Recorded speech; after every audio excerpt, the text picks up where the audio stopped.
बच्चों, मैं आज का फिर वेलकम कर रहा हूँ आपका बायो की क्लास में। तो हम लोग 10th चैप्टर कर रहे हैं जिसके अंदर हम माइक्रोब्स का यूज़ देख रहे हैं। आपने एनिमल्स और प्लांट्स का तो बड़ा यूज़ देख लिया बेटा 9th चैप्टर में।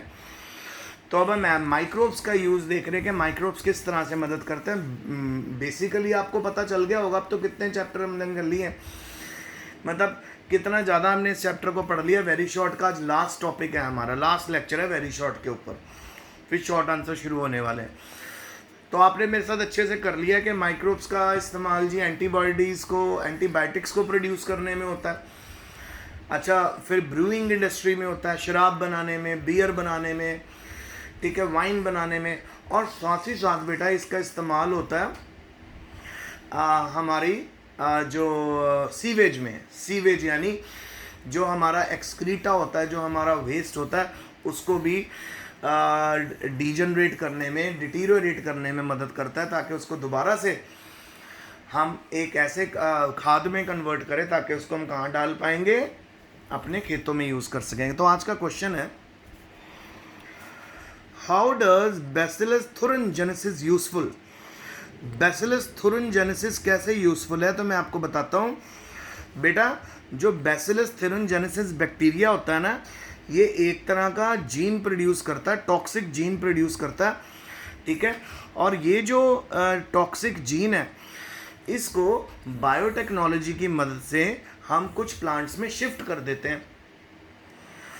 अब जैसे बीटी कॉटन है, एक कॉटन प्लांट में इसको डाल दिया जाता है। उसके बाद क्या होता है, जब इंसेक्ट का लार्वा या इंसेक्ट होता है, इंसेक्ट जब इसको काटता है, जब इस फूड मतलब कॉटन प्लांट को अफेक्ट करता है, यानी उसको डिस्ट्रॉय करने के लिए, उसको खाने के लिए जैसे ही बाइट करता है, ठीक है, वो ये जो टॉक्सिक जीन होता है ना बेटा उस प्लांट के अंदर, ये उसको किल कर देता है। पहली बात तो जैसे ही ये लार्वा उसको बाइट करेगा, उसको बहुत बिटर लगेगा प्लांट, और जब तक वो बाइट करके हटेगा, सारे के सारे जो टॉक्सिक जीन है वो उसकी बॉडी में फैल जाएगा, जो उसके डाइजेस्टिव ट्रैक को ही उड़ा देगा, ख़त्म कर देगा। तो एक तरह से आप कह सकते हो कि बीटी कॉटन ऐसा प्लांट है जिसमें कभी भी किसी भी तरह का कीड़ा नहीं लगता। पहले बहुत कॉटन में कीड़ा लगा करता था बेटा। सो कीड़ा क्यों नहीं लगता? हमने बायोटेक्नोलॉजी की मदद से बैसिलस थुरिनजेनेसिस नाम के बैक्टीरिया का एक टॉक्सिक जीन हमने प्लांट में डाल दिया है, और ये टॉक्सिक जीन क्या करता है, उस प्लांट को रेजिस्टेंट बना देता है against such kind of bacterial और इंसेक्ट्स, ठीक है। इंसेक्ट उसको अटैक नहीं कर पाते, क्योंकि जब भी वो उसको बाइट करेंगे ऐसे प्लांट को, वो डाई आउट हो जाएंगे, मर जाएंगे। अब समझ आ गया कि बैसिलस थुरिनजेनेसिस कैसे यूजफुल है। फिर है अगला क्वेश्चन बेटा, डिफाइन बायो एक्टिव मॉलिक्यूल्स। आ जाओ।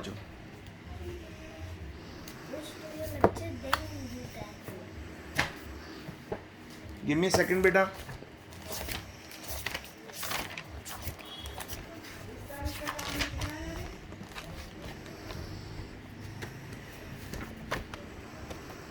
यहां से शुरू करना। You have to do 20 words, okay? Lesson 3, be kind to animal. Just 20 words, then you are done. Okay बेटा, so आगे चलते हैं। आज का नेक्स्ट क्वेश्चन है, बायोएक्टिव मॉलिक्यूल्स क्या होते हैं? बायोएक्टिव मॉलिक्यूल्स होते हैं कोई भी ऑर्गेनिक एसिड, एंजाइम और अदर केमिकल कंपाउंड जो माइक्रोबियल एक्टिविटी से बनते हैं, और इनकी एग्जांपल है बेटा लाइपेज, पैक्टिनेज, स्ट्रेप्टोकाइनेज, ठीक है। यानी बायोएक्टिव मॉलिक्यूल्स होते हैं कुछ ऑर्गेनिक एसिड, कुछ एंजाइम्स और कुछ केमिकल कंपाउंड जो हमें बैक्टीरिया से मिलते हैं, माइक्रोबियल एक्टिविटी से मिलते हैं। और आपको पता है मैक्सिमम बैक्टीरिया जो होते हैं वो एनारोबिक रेस्पिरेशन करते हैं, यानी कार्बन डाइऑक्साइड रिलीज़ करते हैं वो, और वो ऑक्सीजन की एब्सेंस में रेस्पायर करते हैं। तो वहाँ पे हमें जितने भी बायो प्रोडक्ट मिलते हैं उनको हम बायोएक्टिव मॉलिक्यूल बोलते हैं। तो ये बायो प्रोडक्ट क्या होते हैं? ऑर्गेनिक एसिड भी हो सकते हैं, एंजाइम भी हो सकते हैं, अदर केमिकल कंपाउंड्स भी हो सकते हैं। Next question, how can the extent of water pollution be by organic waste can be determined. हमें कैसे पता चलेगा कि पानी बहुत ज़्यादा पोल्यूटेड हो चुका है? तो सिंपल, हमने बेटा उसके लिए बीओडी करनी है, हमने इसकी बायोकेमिकल ऑक्सीजन डिमांड को मेजर करना है। जब हम उसको मेजर करेंगे, अगर बायोकेमिकल ऑक्सीजन डिमांड ज़्यादा आ रही है वेस्ट वाटर में, तो इसका मतलब कि भी बहुत ज़्यादा पोल्यूटेड पानी है। सो जब भी बायोकेमिकल ऑक्सीजन डिमांड ज़्यादा होती है किसी पानी की, वो पानी पीने के लायक नहीं होता और उस पानी के अंदर ऑर्गेनिज्म भी नहीं रह सकते। प्लांट्स के लिए भी डेंजरस है वो पानी, एनिमल्स के लिए भी डेंजरस है। तो सपोज एक पॉन्ड है और उसके चारों तरफ बड़ी बड़ी इंडस्ट्रीज़ है और उन्होंने क्या करना शुरू कर दिया, अपना सारा केमिकल वेस्ट वो उस पॉन्ड में डालने लग गए हैं। तो जब वो उस पॉन्ड में डालेंगे और जब आप उसकी बायोकेमिकल ऑक्सीजन डिमांड मेजर करोगे, तो आप नोटिस करोगे कि वो बहुत ज़्यादा आएगी। तो बहुत ज़्यादा होने के कारण क्या हो गया, हमें ये पता चल गया कि जो वाटर है वो बहुत ज़्यादा ही पोल्यूटेड है। Next, how can the extent of, अच्छा okay done, write two beneficial roles of lab. बेटा आपको पता ही है, लैक्टिक एसिड बैसिलस यानी हमारे जो कर्ड के अंदर पाया जाता है वो वाला बैक्टीरिया है। तो सबसे पहले तो ये दूध की न्यूट्रिशनल क्वालिटी बढ़ाता है और ये विटामिन B12 बना के देता है मिल्क के अंदर, ठीक है। नंबर 2 है ये जी डिजीज़ की ग्रोथ भी चेक करता है, ठीक है।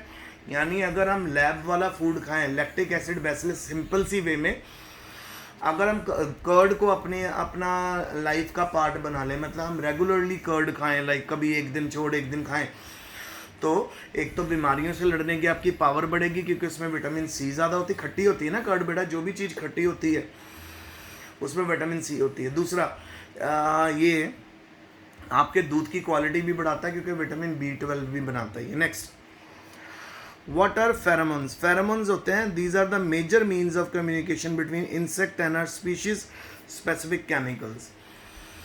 सो फेरोमोन केमिकल्स होते हैं, इनकी मैं एक बहुत अच्छी आपको एग्जांपल बताता हूँ बेटा। मंकीज, जंगल में मंकीज हमेशा ग्रुप में रहते हैं बेटा। तो वो क्या करते हैं, अपने जिस पर्टिकुलर एरिया में वो रहते हैं उसके चारों ओर उसकी बाउंड्रीज में वो यूरिन और अपना स्टूल पास कर देते हैं, लैट्रिन पास कर देते हैं। तो उस पूरे एरिया में कि बिल्कुल जो बाउंड्रीज है वहाँ पे उन्होंने यूरिन और स्टूल पास किया हुआ है। तो जब भी कोई और एनिमल वहाँ रहने के लिए आता है तो वो वहाँ से चला जाता है क्योंकि वहाँ पे उस स्मेल से उनको पता चल जाता है कि यहाँ पे ऑलरेडी एक ग्रुप ऑफ एनिमल रह रहा है। इनको फेरोमोन्स बोलते हैं। तो मैंने आपको एक एग्जांपल बताई है। और फेरोमोन्स कभी कभी एनिमल्स इसलिए भी रिलीज़ करते हैं, मीटिंग के लिए भी रिलीज़ करते हैं। जैसे अपनी ये जो है स्पाइडर, वाइल्ड स्पाइडर, ये भी बेटा केमिकल प्रोड्यूस करती है। उस केमिकल की स्मेल को उस केमिकल की स्मेल की तरफ अट्रैक्ट फील करता है फीमेल स्पाइडर और वो रिप्रोड्यूस करते हैं, ठीक है। तो फेरोमोन्स क्या हैं, कुछ ऐसे केमिकल हैं जो एनिमल्स प्रोड्यूस करते हैं और ये कम्युनिकेशन की तरह काम करते हैं इंसेक्ट्स में और कभी कभी एनिमल्स में भी। नेक्स्ट क्वेश्चन है, what are the advantages of natural insecticide. नाम से पता चल गया बेटा, नेचुरल जहाँ पे वर्ड है वहाँ पे पोल्यूशन तो होना ही नहीं है, नेचुरल, ठीक है। ये बहुत स्पेसिफिक होते हैं नेचर में, नॉन टॉक्सिक होते हैं और हायर ऑर्गेनिज्म में इजीली अगर हम इसको यूज़ करेंगे तो ये बायोडिग्रेडेबल होते हैं, यानी इसका नुकसान कोई नहीं होता। नेक्स्ट, कुछ नेम आपको बताने हैं इंसेक्टिसाइड नेचुरल। एक तो है जी निकोटिन, टोबैको प्लांट से मिलता है। फिर है बेटा पैरेथ्रम। फिर है जी सिनेरिन, ये मिलता है हमको क्रिजेंथेमम से। और एजा डायरेक्चिटिन, ये मिलता है हमको नीम से। फिर है जी रोटेनोन्स, ये मिलता है हमको डेरिस एलिपिटिका से।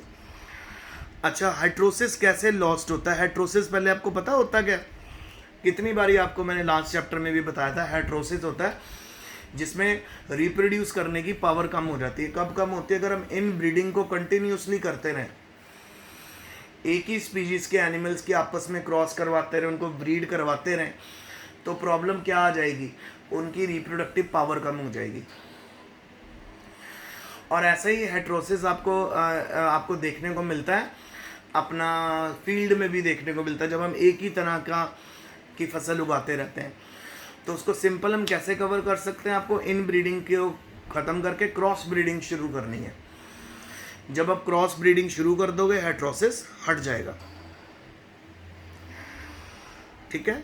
उसके बाद है what is the role of bacterium in petroleum pollution. ठीक है जी, पेट्रोलियम पोल्यूशन जो वाटर बॉडीज़ का होता है, इसको हम सीडोमोनाज नाम के बैक्टीरिया से चेक कर सकते हैं। तो सीडोमोनाज नाम का बैक्टीरिया हमको बता देता है कि पानी में कितना पेट्रोल मिक्स हुआ है। सबसे पहली एंटीबायोटिक कौन सी थी जो बैक्टीरिया के लिए में बनाई गई थी, वो थी जी उसका नाम था सबसे पहले इसको बनाया था जी वॉक्सन ने, वॉक्समैन ने, और इसका नाम था थायोथ्रिसिन। ये दोबारा आ गया, और बैक्टीरिया का नाम भी दिया हुआ है बैसिलस ब्रीविस नाम का बैक्टीरिया। फिर है बेटा the name the first bio herbicide and its function. पहला बायो हर्बिसाइड बताओ और उसके फंक्शन बनाओ। जो पहला बायो हर्बिसाइड था उसका नाम था माइको हर्बिसाइड, और कहाँ से मिला था हमें, फंगस से मिला था। और इसको कब डेवलप किया था, 1981 में। फंक्शन क्या था, ये मिल्क के वीड्स की it is use to growth of milk weed in citrus orchard. Citrus orchard नाम के प्लांट्स के साथ जो खरपतवार उग जाती थी, अनवांटेड प्लांट उग जाते थे, उनको ख़त्म करता था। नेक्स्ट है बेटा बायोगैस की एफिशिएंसी क्या होती है, 30% होती है। नेक्स्ट है what is the key difference between primary and secondary sewage treatment. Primary sewage treatment बेटा टोटली फिजिकल है, मतलब इसमें तोड़ा जाता है, ब्रेक किया जाता है वेस्ट को। और सेकेंडरी सीवेज ट्रीटमेंट पूरी की पूरी केमिकल है, माइक्रोबियल है। माइक्रोब्स की मदद से हम उस वेस्ट को यूजफुल वेस्ट में कन्वर्ट कर लेते हैं।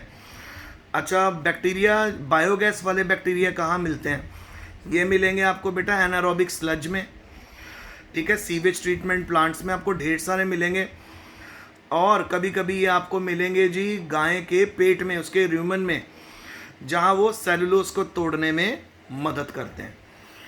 तो प्यारे बच्चों, ये मेरा आज का लेक्चर था, होप आपको समझ आया होगा। If you have any difficulty you can ask me any time. Till then आप इस काम को बहुत अच्छे से कर लेना। जब हम नेक्स्ट टाइम मिलेंगे तो हम लोग वेरी शॉर्ट आंसर क्वेश्चन ख़त्म कर चुके हैं, 2 to 3 मार्क्स वाले करेंगे। तो कल फिर मिलते हैं, तब तक के लिए stay home, stay safe, best of luck and study hard.